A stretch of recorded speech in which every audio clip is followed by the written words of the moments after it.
Et salut tout le monde, et aujourd'hui on se retrouve sur le BTC face au dollar pour pas changer et tout se passe parfaitement. On a pris toutes nos zones de profit par rapport au trade haussier qui a été ouvert, premier, deuxième et troisième de toucher. Et pour le montrer, rien de compliqué, on retourne encore et toujours sur la dernière vidéo qui date maintenant d'il y a 4 jours, au moment en fait du jour avant l'ouverture de trade. On avait vu cette correction en flat et le fait de retomber dans un entour des prix des 20 400 à 20 700 $. On tombe dedans, on ouvre notre trade et depuis, on a pris le TP1, le TP2, le TP3 et on a bel et bien dépassé les 23 200 $. Donc là, tout se passe bien, trade gagnant à 100%. Pour le moment, d'ailleurs, pas complètement clôturé. Vous le savez, on tient le trade le plus longtemps possible pour être en profit avec un maximum de pépettes. Et de cette manière-là, on va déplacer notre ancien stop loss en termes de stop profit sous chaque niveau de support important. Ce qu'on va regarder maintenant, c'est d'ailleurs le décompte pour voir si ça va encore monter. Et vous le voyez déjà à l'écran, ceux qui s'y connaissent un peu en Elotwave, on est clairement sur un plan qui devrait continuer à monter. Attention, monter légèrement. On est sur une fin de pump par rapport à ce degré. C'est-à-dire qu'après, on s'attend à une correction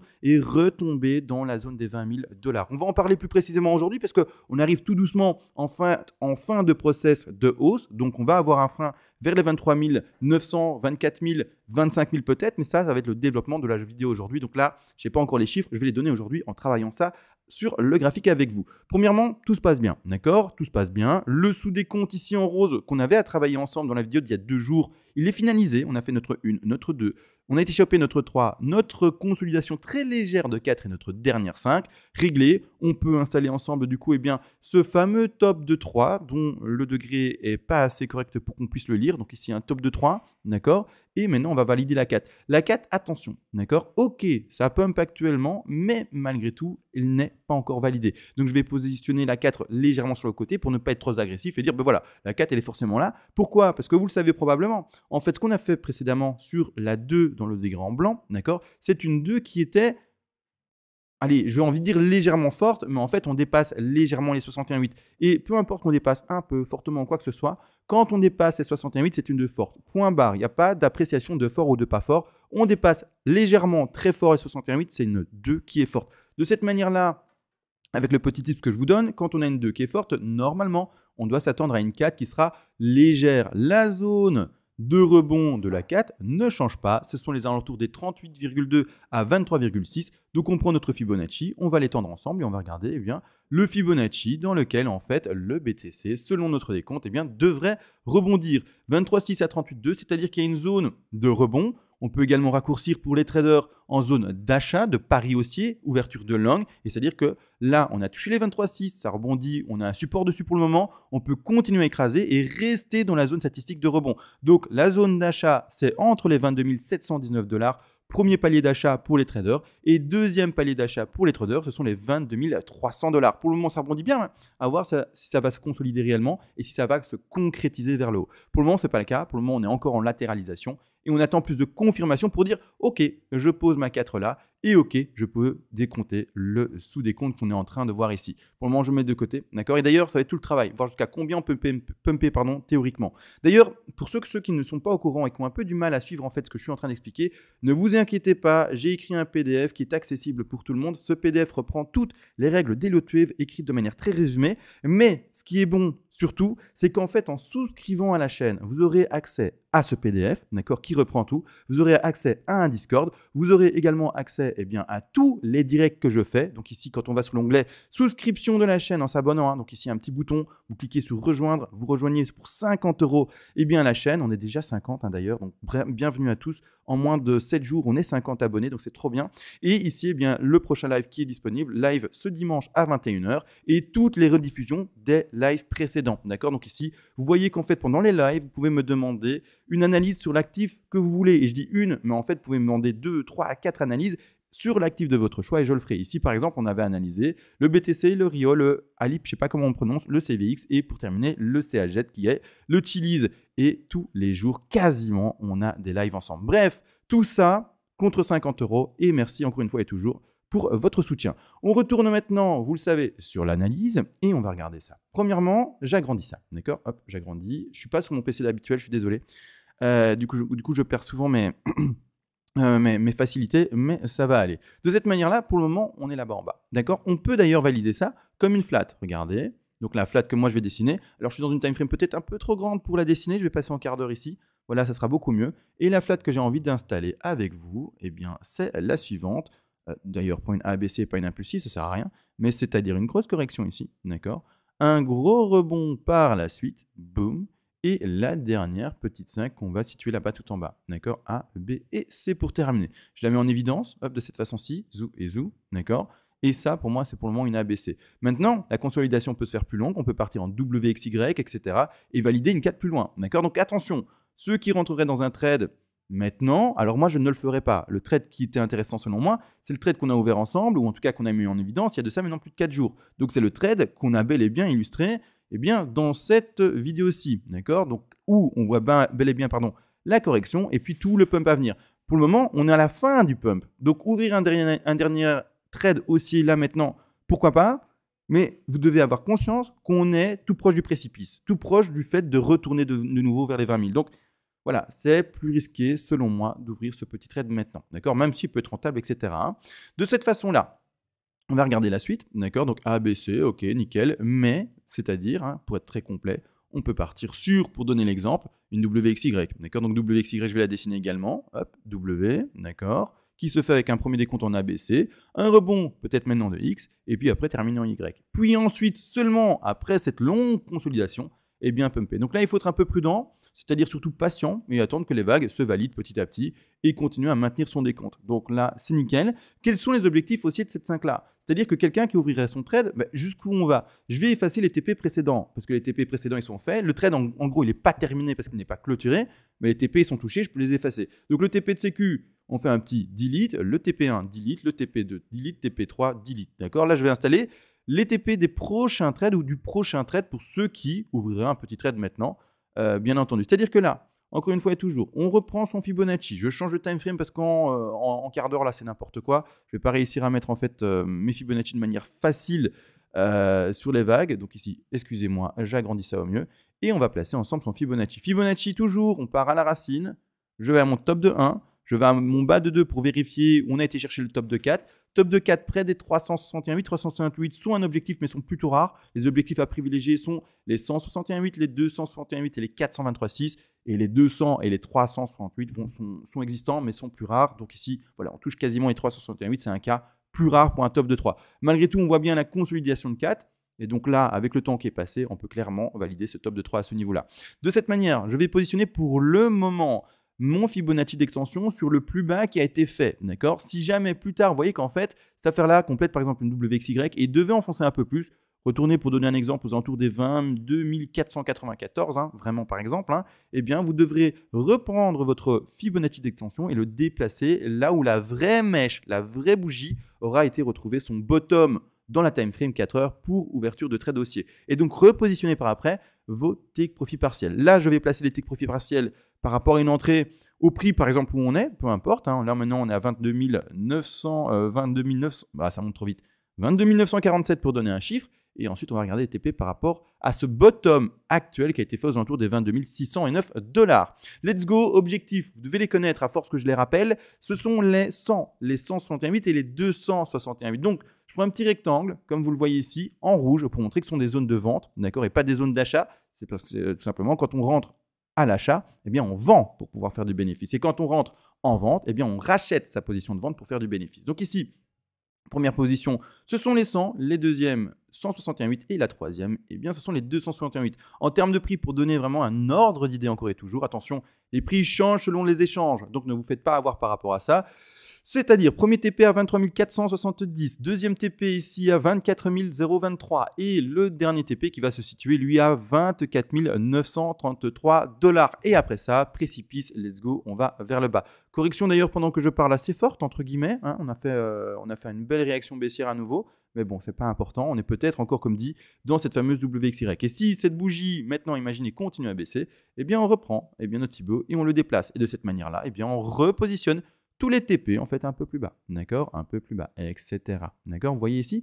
Donc là, pour le moment, tout se passe bien, c'est nickel. Il y a un trade potentiel à ouvrir, mais dans un sens, je ne l'ouvrirai pas. En tout cas, ce n'est pas mon style. Moi, j'essaye de prendre tout le temps, en fait, le début d'un mouvement important. Et j'essaye pas de choper la dernière vague de la dernière vague de la dernière vague, d'accord? Vous voyez?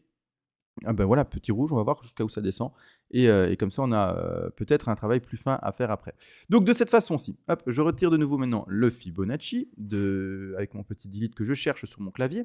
Et on va regarder en fait la suite. Pourquoi? Parce que cette affaire-là, elle peut pumper, d'accord? Et elle peut pumper aux objectifs donnés, d'accord? Donc je vais le mettre par exemple ici aux alentours des 23 000 pour dire, hein, parce que pour le moment, on n'a pas le résultat. Il faudra voir jusqu'où ça pumpe réellement.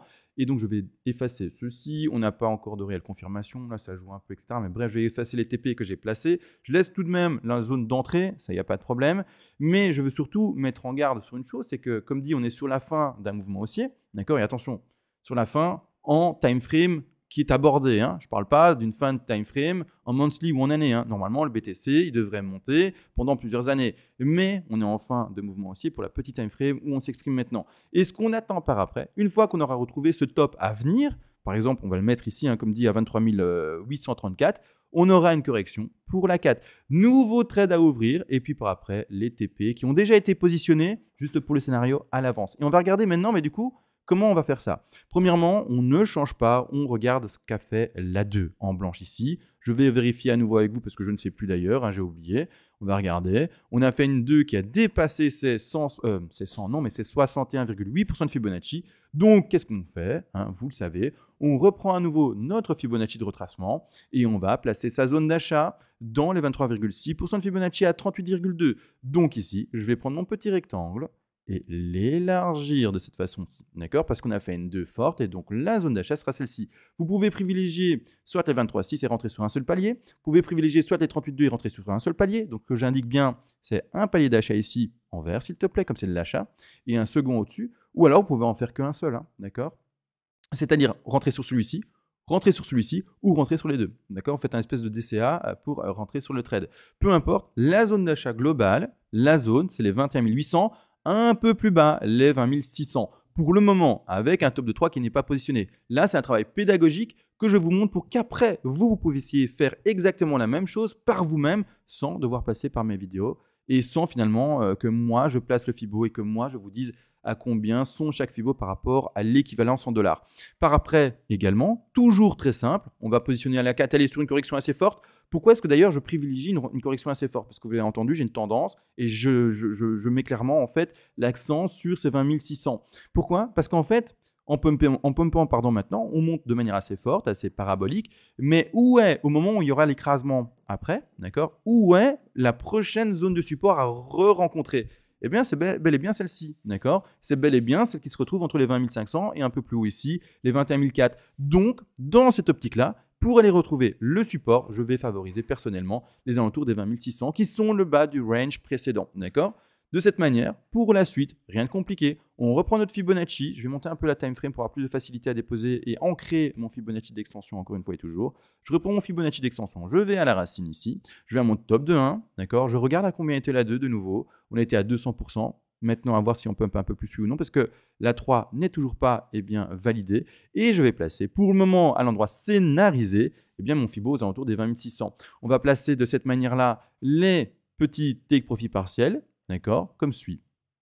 D'accord, sur les 100, sur les 168 et les 268. Donc, pour l'ordre d'idée encore et toujours, on va positionner à ce moment-là un TP, si le scénario se dessine de cette manière-là, au 24 500, un TP numéro 2 au 27 294 et un TP numéro 3 aux alentours des 32 460. Malgré tout, aussi, ça c'est important de l'entendre, vous pouvez favoriser un TP par rapport à un autre. Si vous vous dites, moi, je crois, il est vrai, peut-être un BTC qui peut pumper à 24 500. Mais un BTC qui pumpe maintenant jusqu'à 32 500, j'ai un peu du mal pour d'autres raisons, par rapport à d'autres indicateurs, ou également une lecture plus simple du graphique, en regardant, s'il te plaît, pas F11, mais Digit, d'accord, en regardant ce qui est en face. Et en regardant en face, vous vous dites, oui, ben voilà, il y a un gros niveau ici aux alentours des 24 500, eh bien, je vais favoriser un petit pump, un léger plus haut par rapport au top de 3, et voir un frein par rapport à ce top-là, pour rester dans ce range et après continuer à consolider là-dedans. Ça, c'est tout à fait possible, d'accord? C'est tout à fait possible parce qu'après,